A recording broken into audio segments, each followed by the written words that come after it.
you're making a lot of money, and you're spending a lot of money. Your bank balance is high at the beginning of the month, and then it's gone by the end of the month. What is going on? Well, we are going to find out today on the Scale or Fail show.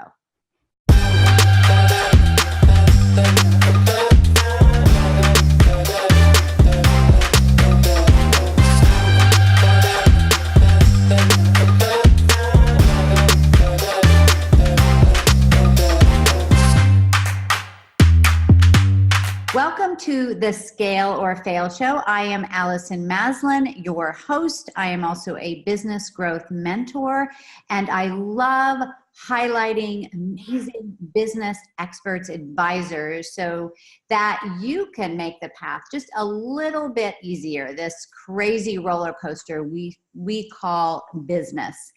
And today I have an unbelievable expert, actually a dear friend, and she is Hilary Hendershott, the founder of Hendershott Wealth Management, a leading financial advisory firm for women, where her mission is to motivate women and their loved ones to be financially empowered. I don't know about you, but I'd like to be financially empowered. With more than 30 television appearances, she's considered the go-to finance expert in Silicon Valley for NBC, where they have nicknamed her the investor's voice of reason. We could all use a voice of reason. She's a TEDx speaker and has been featured in the Wall Street Journal, NBC, ABC, Fox, Daily Worth, Forbes, and Investopedia. She was recognized as a top 40 under 40 entrepreneur in Silicon Valley in 2000, and in 2018, Investopedia named her one of the top 100 most influential advisors in the US. Wow. Hilary also hosts Profit Boss Radio, and I got to be on her show a long time ago. It's an amazing show you've got to tune into. It is a weekly podcast where she and her guests offer inspiration and actionable advice to support women in their financial journey. So, Hilary, we are finally getting you on the show. Thank you so much. It's so wonderful to still be connected. And, you know, your interview on Profit Boss Radio, I still hear great things about it. And so I'm just so happy to be able to contribute to your audience. Oh, I'm really glad you're here.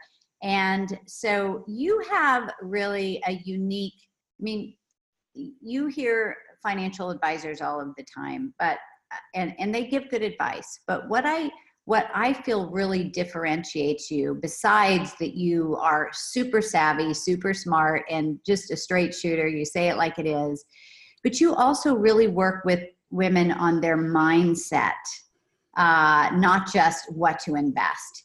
And so, but before we get into that, can you just tell us a little of your backstory? How did you get into this work? Sure.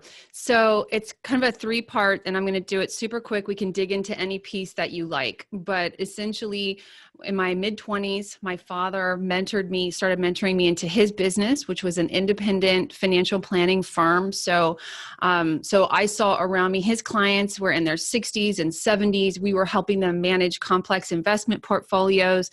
I look around me, all my colleagues, everyone I see that around me who's doing what I do looks like my father. Okay. So I think I'm the wrong age and the wrong gender. I had a lot of insecurity and a lot of thinking like this isn't the right place for me.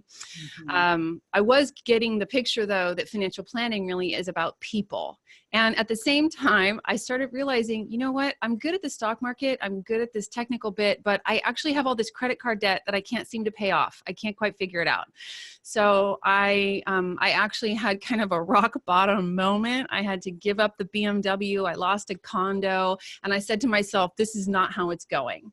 So I became an expert on money psychology and behavioral finance. I dug myself back out of debt. I paid off the credit card balances, rebuilt the retirement savings accounts. Now I run a very profitable business that's all women owned and operated. But along the way, I said to myself, if I can figure this out, if I can make this process easy, understandable, elegant for people, I bet I could really bring value to people, especially women. So then, to be truthful, Allison, at that point, you brought me into an all-women mastermind group. So it was at your invitation, and that's where I learned what it is to be part of the community of women supporting women, and it touched me. It really moved me. And I realized, well, Hilary, when you go look for a doctor, you want to go to see a female doctor. Well, there had better be women out there that want to sit across the table from a female financial advisor and coach. So I was kind of off to the races at that point, and at this point built a pretty robust offering around it. But those are really the three, I would say, most important deciding factors when it comes to how I got where I am. Well, it's been just so exciting to see you really flourish. Thanks. And, I'll also have you speak at my event and all that good stuff. So what an honor. Yeah, that was just so much fun, and you've helped so many people and continue to. And so why do you feel that, you've got so many women out there, they're working really hard, they're, whether it's in their career or their business, and they have a stable income, but still often end up in debt? What's going on there? So 3 major things I think are hindering us. First, especially as women, it's taboo to talk about money. So I don't know what my friends are doing with their money. I don't know what other people are doing with their money that's successful. So I have no one to emulate. Okay. Communication is what differentiates us from the apes. The second thing is really a misunderstanding or a lack of acknowledgement of the importance of mindset and how we think, what we believe to be true about money. And then the third is just that a lot of people think that making money has to do with earning it, bringing it in. And we forget that preserving wealth, building it, saving it, and growing it is a very separate skill set. So for example, you've heard of lottery winners who receive hundreds of millions of dollars and then they lose it all, right? And that really is worse. They actually they end up worse off than they were before. Yeah, and that's a function of they brought in the money, but they didn't have the skill set to keep it. So I think there's a lot of things stacked up against us. And if that's you, if you're in that place right now, it's understandable, right?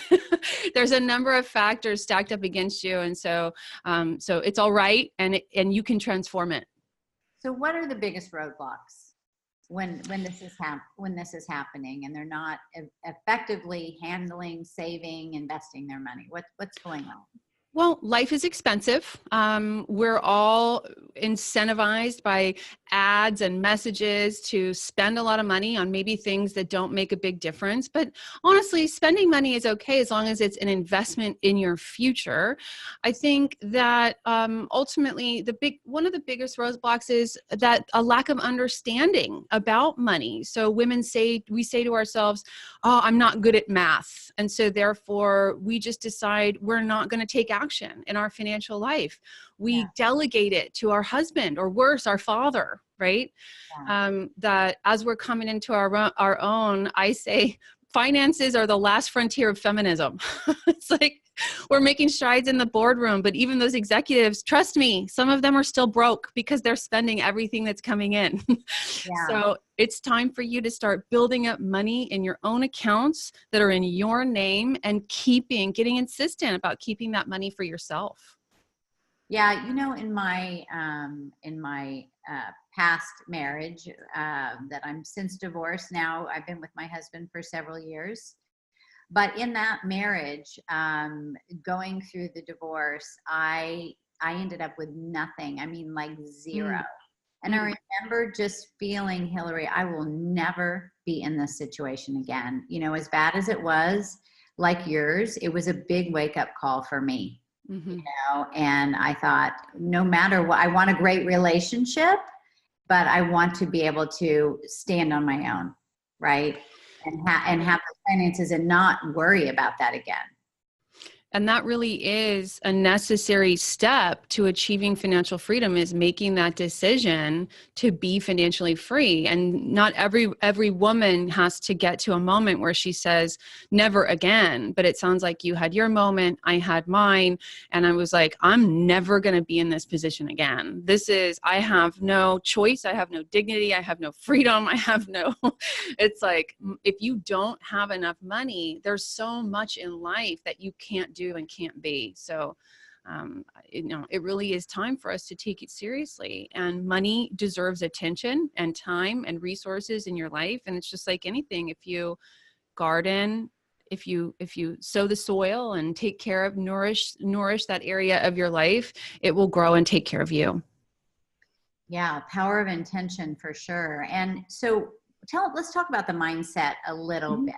Mm-hmm. I feel like that is such a big part of this. How does that play into this? So I'll just give you an example from my life. So first of all, you need to understand money is very conceptual. It's very hard for a child to understand money.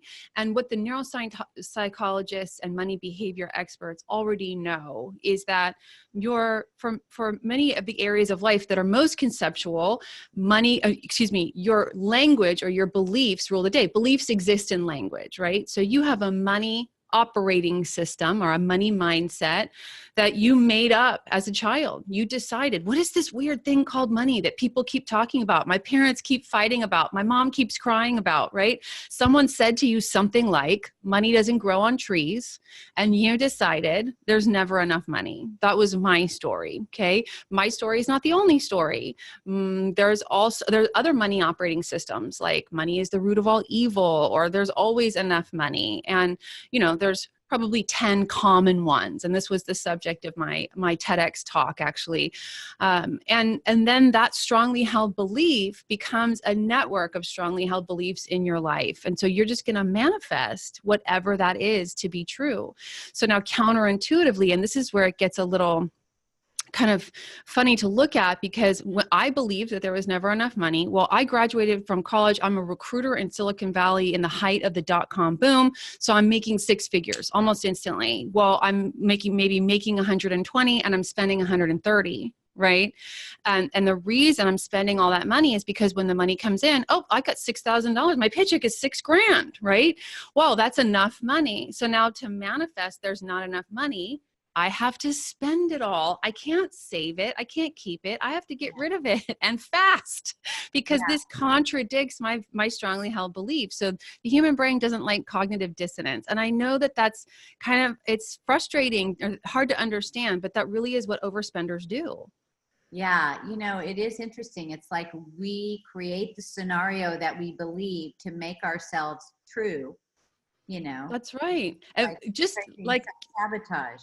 Like dating. If I think all men are jerks, surprise, guess who I'm going to date? I'm going to find myself wildly attracted to married men. Yeah, I know.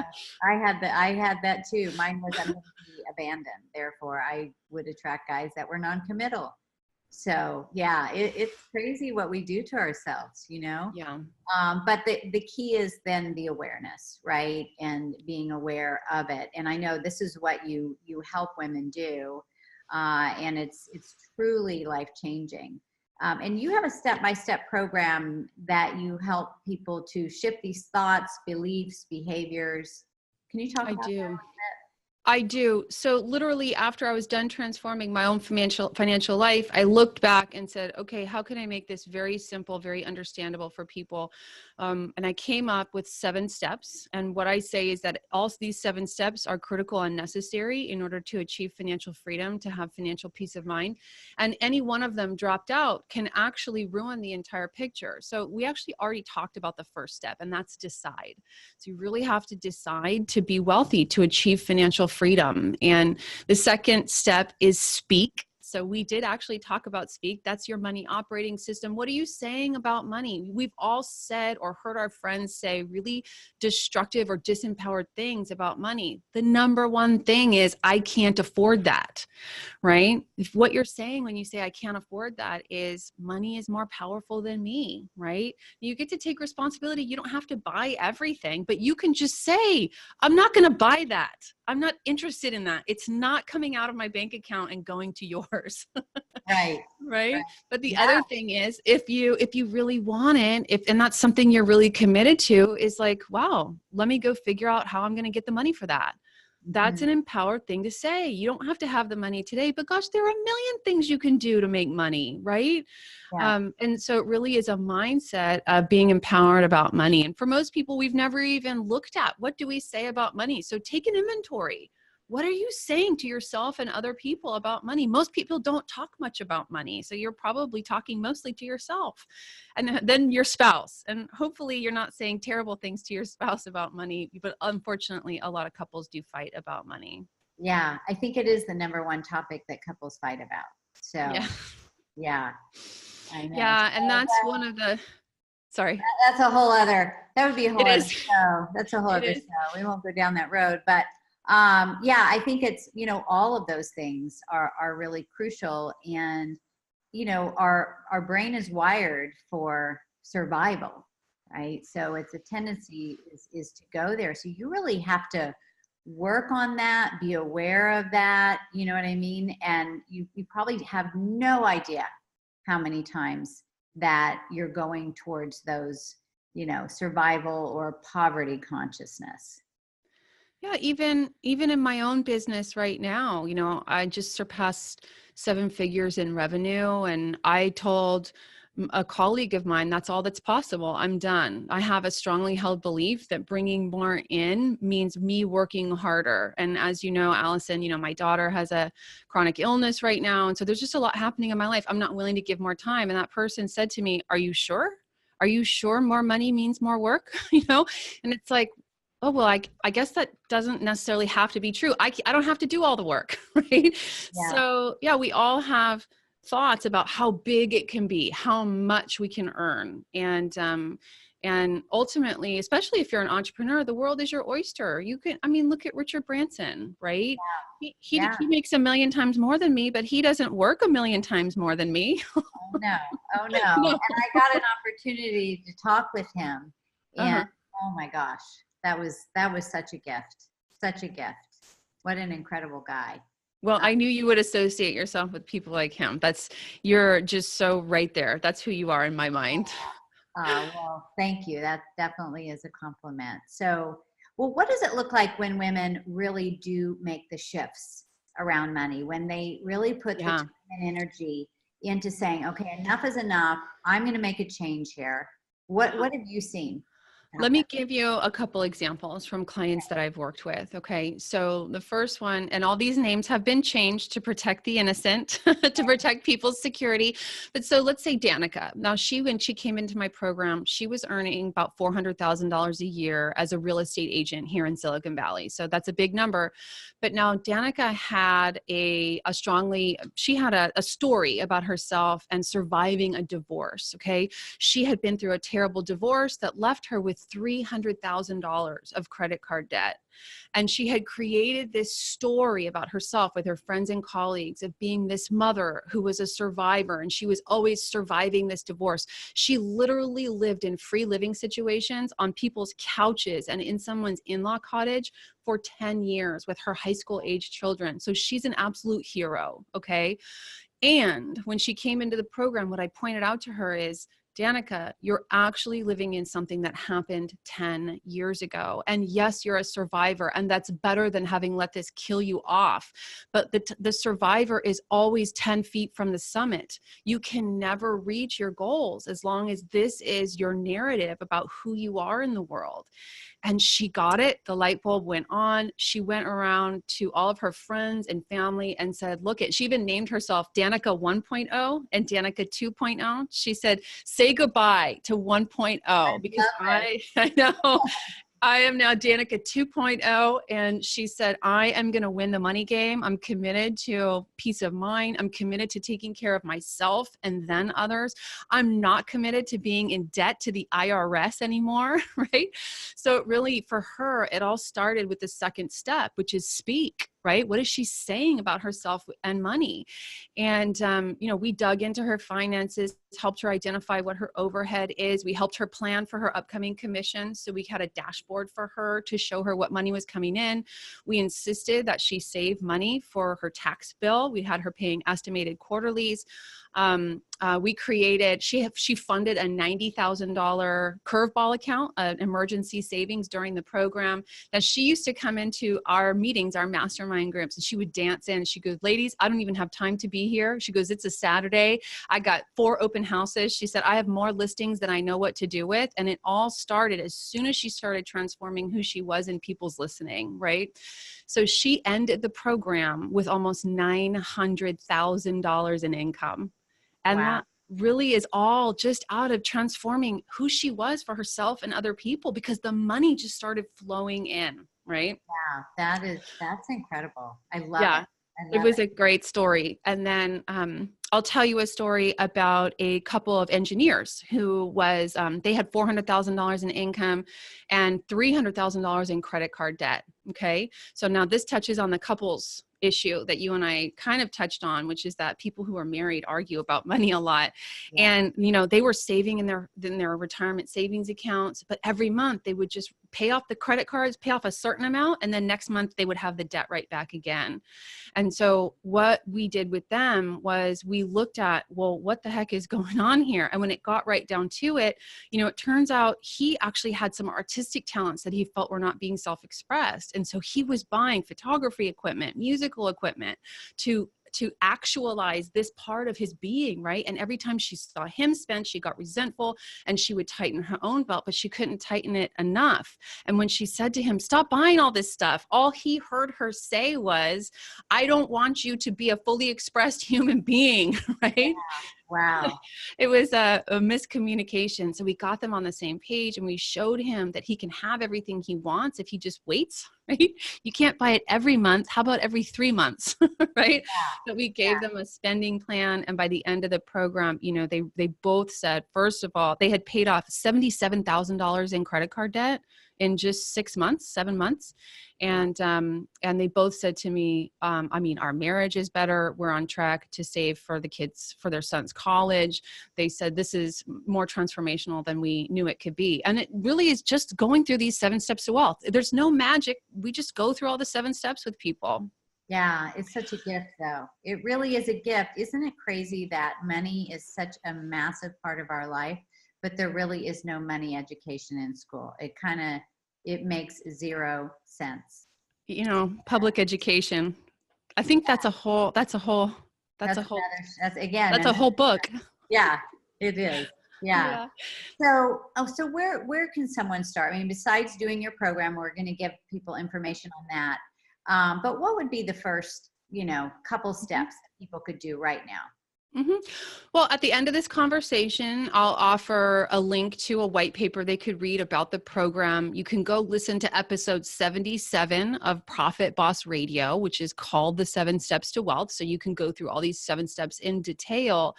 I think the first 2, if you want action items, is literally take an inventory of the things that you say and believe about money. Get really honest. Maybe do it in a group, right? So you play some music, burn a candle, maybe drink a glass of wine. I don't know. I don't do wine when I do numbers, but I hear people say that. So it's okay if you drink one. And then once you really have this inventory, like take a look at it.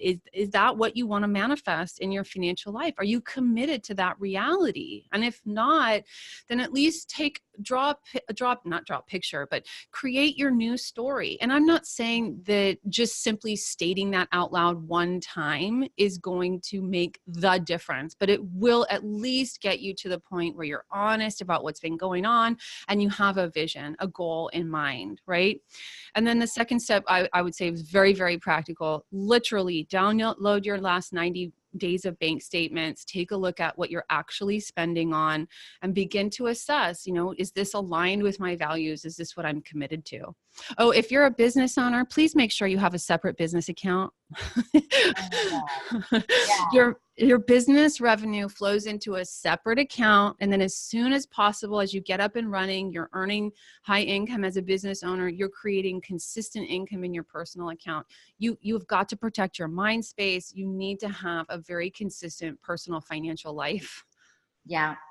Yeah, that's a big lesson. And then, all of a sudden that first time that you owe a decent amount of taxes, that's a massive wake up call. So, oh my gosh, put 25% of everything you make into a separate account. You will it's such a different life to not have financial emergencies. It's April 10th right now. My property taxes are due today. And my husband and I have a lot going on. He called me up yesterday. He said our property taxes are due.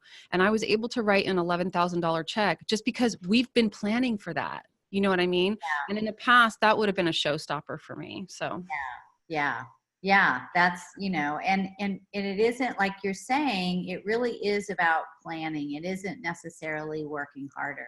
It truly is just being smarter and being better to yourself. So all of this is so helpful. It's a great reminder to me as well. Our company is growing so much, and it's been interesting in our business too, because we've had to learn to get budgets for each of the departments of our business. Which is a really cool thing to do, because it empowers the people in those departments to know, okay, this is your budget, spend what you feel you need. Yeah.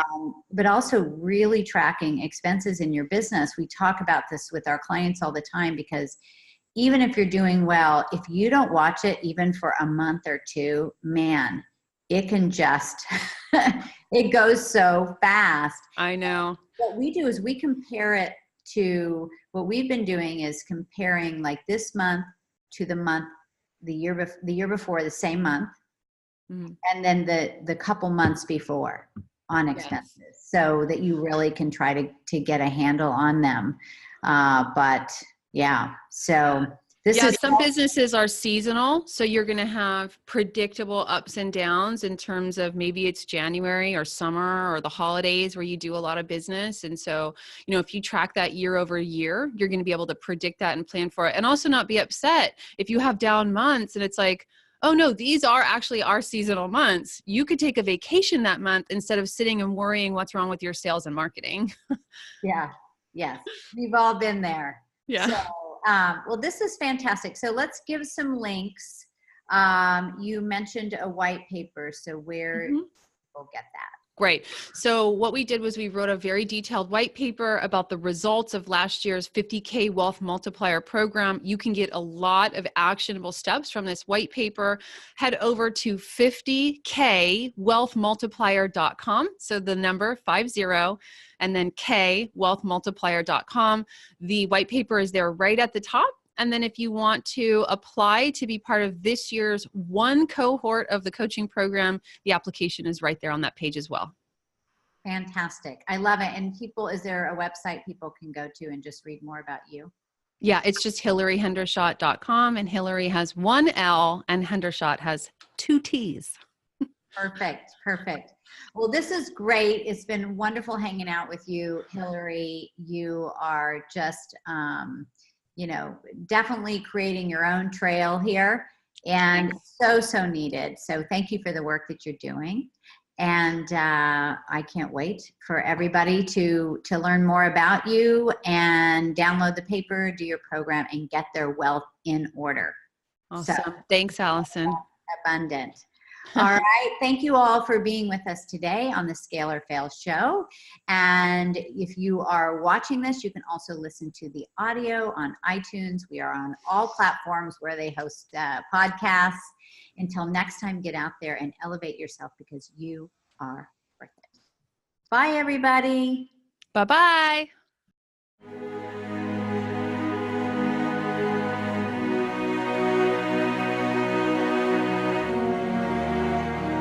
People always talk about they want to be part of 7-figure companies. I'm now part of 7, 8, and 9-figure companies. I've been introduced to some of the largest corporations Fortune 500 companies, and it's with Allison's help, she's kind of expanded my horizons and my capabilities. And I think that's the most important thing, where she expands, she makes you know what you can do and be successful at that. Being with Allison and being able to learn who to hire and why to hire and how to develop a passionate, creative, inspired team was really, really important for me, because I needed to shift some energy in my business. And I feel like with her help, I've really done that. Pinnacle helped me grow my company to where at this point, a year ago, I made $1 million more than I did at this point last year. So I really wanted to break that ceiling. I've hit that ceiling for several years in a row, and Pinnacle has helped me do that by implementing the thought. It's actually just a thought process, and how you view your company and how you view what you're doing. I think a lot of us entrepreneurs are hard on ourselves and are hard on our companies, when it's not that. We shouldn't be that way. So I think it's just looking at things a little bit differently, putting into practice the systems that she teaches us. For example, if you want an example, putting people in place to where I want my business to be at in 2-3 years. So I've got people right now in place, and it's wild. It's just like all the work is coming in, and we're in place, and we're not stressed out. And it's just amazing. It's just an amazing place to be. What I love most about being in the Pinnacle is constant access to support. So whether it be my mastermind group or the recorded resources that Allison has produced for us, or the constantly cutting edge information that's coming to us on social media, Facebook ads, how to conduct webinars, I mean, you name it, we have a resource for it. So since joining Pinnacle, we've added 12 new positions to the company. We've increased revenue about 43%. We've increased profit by 111% this year. More importantly, I've gotten out of some roles that I was in, like QA manager, and some of the marketing things that I was doing are now outsourced, or not outsourced, insourced to a team member. And I've really focused in on running the business instead of letting it run me. Coaching opportunities out there, and a lot of times I'm a little bit suspicious. It's a kind of a sales job, you know, are they in it for themselves, are they in it for me? And at no time have I ever felt with Pinnacle that my best interest was not #1 priority. And it's truly an organization, and not just Allison and the coaches, but everyone there. It's coming from a place of giving and working for mutual benefit, a lot of sharing going on, and that's a great team to work with.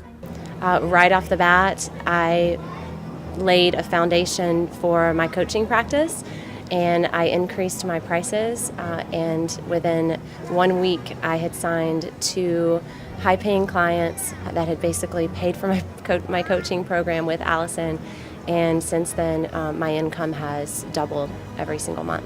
It's been tremendous, but being a part of the community has been the greatest asset.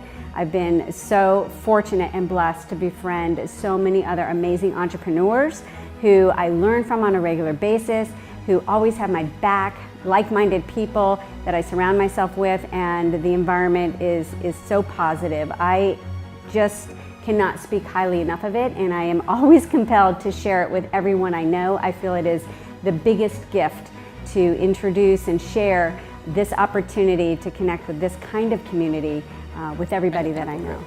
Don't be the company like I was, being in business for over 12 years, looking back and saying, what did I do in the last 10 years? Do it now. Now is all we have. We don't have the past and we don't have the future. All we have is now. I've been in business for 21 years now, and I've worked with a number of business coaches. And I watched Allison for 4 years and the results that her clients had when they worked with her. And I finally decided this is the next coach that I'm gonna hire, because she is the real deal. She is available to her people. She absolutely cares deeply about each and every individual and the success of their business. And you know what? We have to, in business, take risks. And sometimes taking risk is hiring that new coach. This is a risk worth taking. There is nothing like it. I can't even explain what the opportunity and the learning that comes with Pinnacle. Don't even think about it, because if you think about it, that's the number one thing that will hold you back. Just do it. You won't regret it. You just need to do it. I mean, you have to stop being on the fence. You have to get off the fence is boring. The fence is honestly, I was on the fence for, oh gosh, I was on the fence for maybe 2 years. And it was a horrible fence to sit on. I hated the fence because the fence kept me stuck. And it was when I finally jumped off the fence that my business skyrocketed.